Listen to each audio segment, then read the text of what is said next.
प्रिय विद्यार्थियों, हिंदी परिवार की ऑनलाइन पाठशाला में आज हम ज्ञापन के बारे में चर्चा करने वाले हैं और ज्ञापन से संबंधित जितने भी तथ्य हैं उनको देखने वाले हैं। और इसी के साथ साथ ज्ञापन का एक उदाहरण आपके सामने प्रस्तुत कर रहे हैं इस वीडियो के माध्यम से। तो आइए विद्यार्थियों, देखते हैं ज्ञापन। ज्ञापन का जो अंग्रेजी शब्द होता है विद्यार्थियों, वो होता है मेमोरेंडम। यहाँ देखते हैं कि ज्ञापन आखिर है क्या।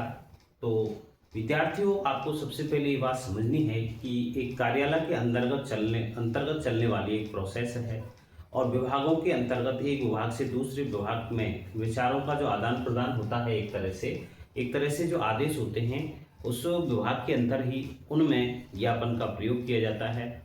तो यहाँ विद्यार्थियों, ज्ञापन होता है मेमोरेंडम। सरकारी जो पत्राचार है यानी कि राजकीय पत्राचार है, जब अपने समकक्ष यानी कि बराबर के पद वाले या अधीनस्थ यानी कि नीचे के अधिकारियों अथवा कर्मचारियों को साधारण जो मैसेज दिया जाता है, साधारण संदेश दिया जाता है, उसे इस प्रकार से लिखा गया जो पत्र विद्यार्थियों को ज्ञापन कहलाता है। कहने का तात्पर्य ये हुआ कि एक राजकीय पत्राचार का एक तरीका है जिसमें किसी अधीनस्थ के लिए या समकक्ष के लिए, अधिकारी या कर्मचारियों के लिए और साधारण जो संदेश लिखा जाता है, ऐसे लिखे हुए संदेश वाले पत्र को ज्ञापन कहते हैं। विद्यार्थियों, केंद्र सरकार में ही नहीं, राज्य सरकार में भी ये जो टॉपिक है वो प्रचलित है कि केंद्र सरकार के विभिन्न जो मंत्रालय हैं वो परस्पर ज्ञापन ही लिखा करते हैं। ज्ञापन का जो कार्य है वो सामान्य जो पत्र व्यवहार है उसके निकट होते हुए भी उसका जो प्रारूप है वो काफी भिन्न हुआ करता है। यानी कि जो हमारा जो सामान्य पत्र व्यवहार है उससे थोड़ा सा निकट है, लेकिन जो प्रारूप है वो काफी भिन्न होता है। जब हम देखते हैं आगे, तो राजकीय पत्राचार का यह रूप जो है वो भारत सरकार या राज्य सरकार के अंतर्गत विभिन्न मंत्रालयों के अधीनस्थ कार्यालयों, उनके प्रभागों, विभागों, अनुभागों के बीच में ये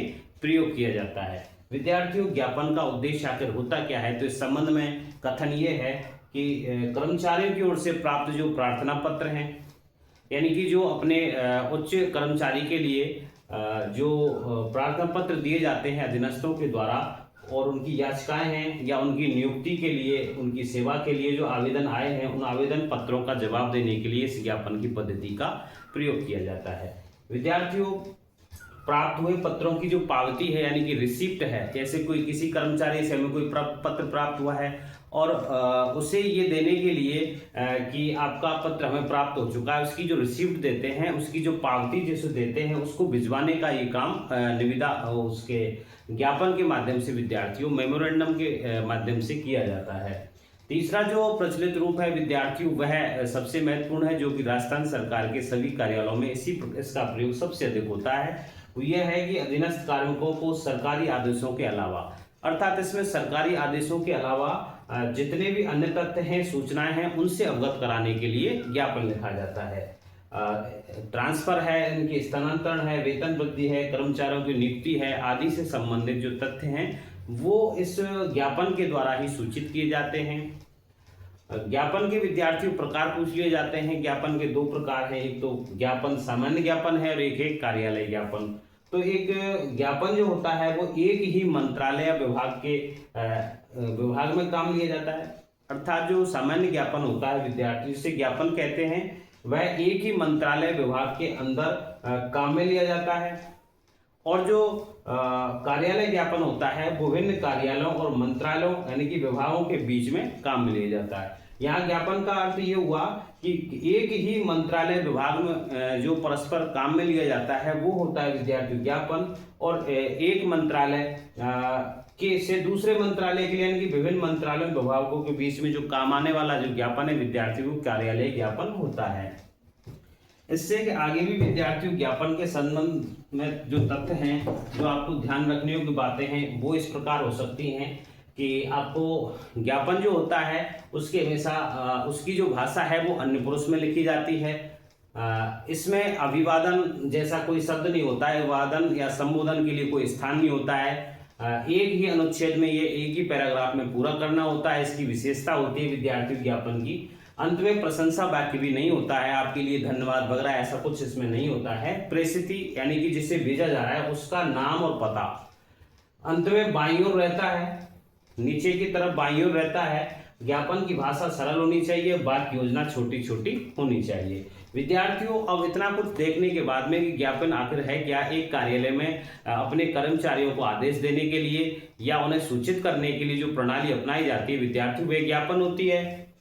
यहाँ एक ज्ञापन का जो एक आदर्श प्रारूप है वो आपके सामने प्रस्तुत है। देखते हैं भारत सरकार के कार्यालयों में जो प्रचलित ज्ञापन का जो प्रकार है, जो प्रारूप है, वो इस प्रकार से है। जैसे कि एक ज्ञापन का प्रारूप दिया हुआ है, भारत सरकार गृह मंत्रालय ज्ञापन। भारत सरकार का जो गृह मंत्रालय है उसकी तरफ से जो ज्ञापन दिया जाता है, अर्थात अपने कार्यालय में कर्मचारियों के लिए जो सूचना प्रेषित की जाती है वो इस प्रकार से, जैसे ज्ञापन शब्द उस ऊपर लिखेंगे।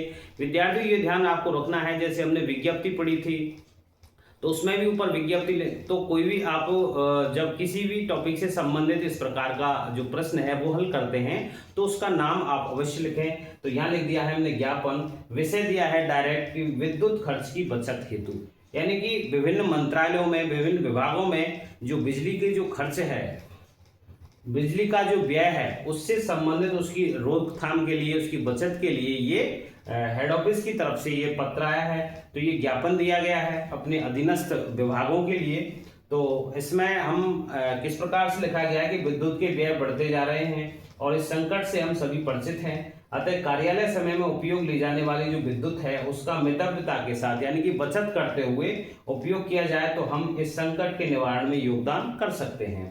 अतः समस्त अधिकारियों कर्मचारियों को सूचित किया जाता है कि वे विद्युत उपयोग में अपव्यय रोकने का गंभीरता से प्रयास करें। तो विद्यार्थियों, अंत में आएगा जिसे प्रेषित किया गया है, अर्थात जिसकी ओर से प्रेषित किया गया है, ये जो ज्ञापन है वो नरेंद्र कुमार अतिरिक्त सचिव की ओर से ये प्रेषित किया गया। तो विद्यार्थियों, यहाँ ज्ञापन का एक प्रारूप था, ज्ञापन की विशेषताएं थी, ज्ञापन के प्रकार थे और एक आदर्श जो ज्ञापन है उसका एक प्रारूप लेकर के हम आए हैं। और ये आपके कक्षा 12 के हिंदी अनिवार्य के अंतर्गत ये टॉपिक जुड़ा हुआ है। तो आप अपनी तैयारी को मजबूत बनाए रखें और अपने हिंदी परिवार की ऑनलाइन पाठशाला को प्रमोट करते रहें। मिलते हैं किसी अगले टॉपिक के साथ, तब तक के लिए धन्यवाद।